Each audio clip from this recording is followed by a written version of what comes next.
Good afternoon બધાને, કેમ છો? મજામાં જશો, કારણ કે આપણા બ્લોગ જોતા હોય મજામાં જ હોય છે. મસ્ત મજાના બપોર પછીના વાગી ગયા છે 3:30 અને અત્યારે હું નીકળી ગયો છું ગામમાં. વરનાનું કામકાજ આપણે ક્યાં પગ્યું છે જોવા જવાનું છે, પણ હું તમને વ્લોગની અંદર નહીં બતાવું, કારણ કે હવે ડાયરેક્ટ એકદમ ગાડી કમ્પ્લીટ થાય ત્યારે જ હું તમને બતાવવાનું છું તમારા માટે. તો ગાઈસ, હજી તો હું ગામમાં જાતો હતો અને મિસ મનાલીનો ફોન આવી ગયો. મને કહે છે કે તમે આમ ને તેમ ને. એક સેકન્ડ તમને સંભળાવું. જો હું કે છો મનુ, તમે કોઈ દી ચોકલેટ ખવડાવી એમ કહો? કેવાની ચોકલેટ? લે ચોકલેટ નથી ખવડાવી કામ? કાંઈ નથી ખવડાવી. ખવડાવી તમે ક્યારે ચોકલેટ? ખાવી તાર ચોકલેટ? બોલ. ચોકલેટ ખાવી જ છે ને એટલે જ કહું. જામનગર હોય કાં ચોકલેટ ખવડાવવા? એ તો આવવું પડે લે. એટલે ચેલેન્જ દે એમ? ચેલેન્જ તો દેવો જ પડે ને. હે તો પાકીનો આખીનો તમે પણ challenge પછી હું કોક દી કહી તો તારે નથી અહીં આવવું જો, પછી ના કહેજે. પેલા તમે તો આવો. તમે એટલે- આવો ને હું એટલે તને એમ જ છે ને હું આવી નહીં એમ. તે નો જ આવો ને આથી તમે આવું ફરીથી ના આવો ચોકલેટ ખવડાવવા કામ આવે કાં જામનગર? એટલે તો ચેલેન્જ આપું. હાલ ને હું તને લઈ દઈ પછી પાછું જામનગર કોક દી આવી ત્યારે. બીજું શું હોય, એકના વિનાની 2 ચોકલેટ લઈ દઈ. તો ખબર જ છે અમને કે નો જાઓ. તો ગાઈસ, તમારી ભાભીએ મને આપી દીધો છે મસ્ત મજાનો એક નાનકડો ચેલેન્જ. એટલે એ પેલા મારે છે ને અમારા ભરત બાપુની ફાંકી ખાઈને જ જવાનું, કારણ કે અહીંથી ફાંકી ખાઈને જાવ તો તમારા ધાયરા કામ થાય, બાકી ના થાય. એ પાકું ફાંકીમાં કંઈક હોય કે ખબર નહીં, દુકાનમાં એવું કંઈ હોય.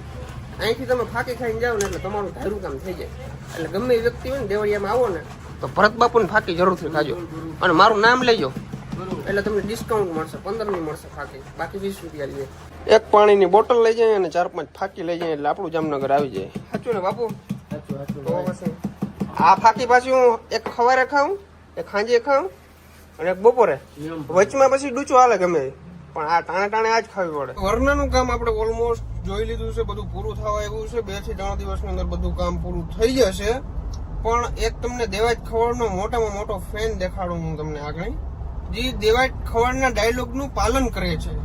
હું તો રોકો વાતુમાં પાલન કરતો હોઉં છું, પણ એક એવો માણસ છે જે હકીકતમાં પાલન લે. પણ હું છે ને હવે મને હરમ આવે પછી હું કોઈને ફોન કે ના કરું. 100 રૂપિયામાં આપણે કોઈને ફોન કરીને આપણી લાયકાત ના કહેવાય, હું એમને નીકળી જાઉં ફાસ્ટેગમાંથી કપવીને એમ પૈસા. પણ આજ મને કીધું હોય કે તું આરસી બુકનો ફોટો મોકલી કે તારું ફાસ્ટેગ કે ઓલો ફ્રી કરી દઉં અહીંનું. પણ ના ભાઈ, ભગવાનની અને તમારું બધાની દયા છે, હાલા રાખે ધીમે ધીમે. બસ હવે છે ને હું પાછું રિટર્નમાં આવીને ત્યારે એને મળતો જાય. અત્યારે એ છે ને ફ્રેશ થવા ઘરે ગયા છે, એને કલાક જેવું લાગશે. તો મેં કીધું હાલો હું નીકળી જાઉં જામનગર, કારણ કે મારે ભાઈ તમારી ભાભીને હજી આપણે સરપ્રાઈઝ આપવાનું છે.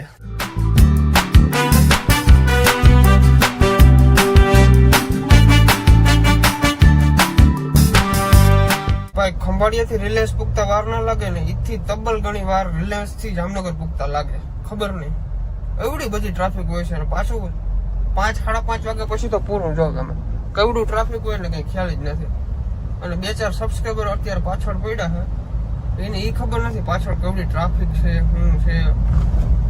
ભાઈ રોંગ સાઈડમાં આવ્યો.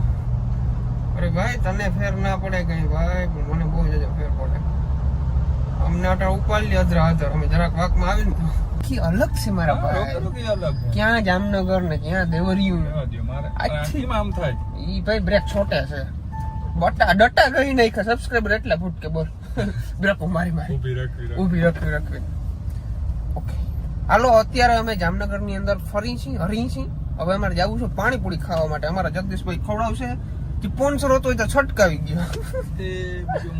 બીજું મોબાઈલ નવો લઈ લે હું બેટ મારીને રાજા ગેમમાં તો વાંધો. તો ગાઈસ, આ ફૂલનું કામ કેદીનું હાલે છે. આ જામનગર વાસીઓને બહુ તકલીફ પડે છે યાર. 7 રસ્તા આવી ગયા છે. 7 રસ્તા જેવું તમને કઈ લાગે છે? બહુ તકલીફ પડે છે, તકલીફ પડે છે યાર આનાથી. આ બધું હવે વેલેરું સરકારને કઈ પતાવો યાર. આ બધું જામનગર વાસીઓ બહુ હેરાન થઈ રહ્યા છે તમારી પાછળ. એટલે તમારી પાછળ નહીં, અમારી પાછળ જ, કારણ કે અમને જ કામ આવશે બધી વસ્તુ. પણ વેલી પતાવો યાર, કારણ કે આપડે મોદી કાકા આવે તો તમે રાતોરાત બનાવી શકતા હો. તો એવું જ સમજજો કે મોદી કાકા આવે છે, બનાવી નાખો વેલું.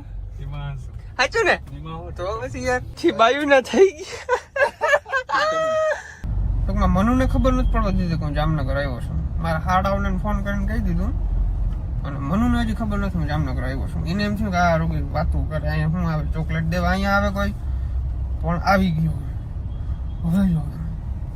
હવે જો ભૂકા કાઢો, હવે તમે જોજો.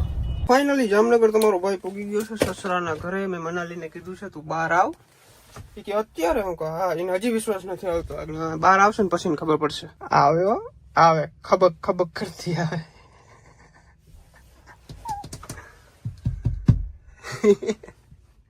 ખોલ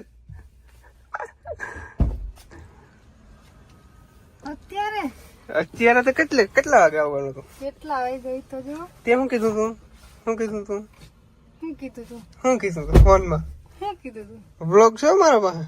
પણ કેનો કયો? ત્યાં શું કઈ કીધું તું આજ મને? ક્યારે? એટલે આમ કઈ ખબર નથી, હજી કઈ ખબર નથી. મારા પાસે વ્લોગ છે, હું બતાવું તો. પણ હું એમ કહું ચોકલેટ નું નતું કીધું? અચ્છા તે તને ચોકલેટ દેવાયો? હા.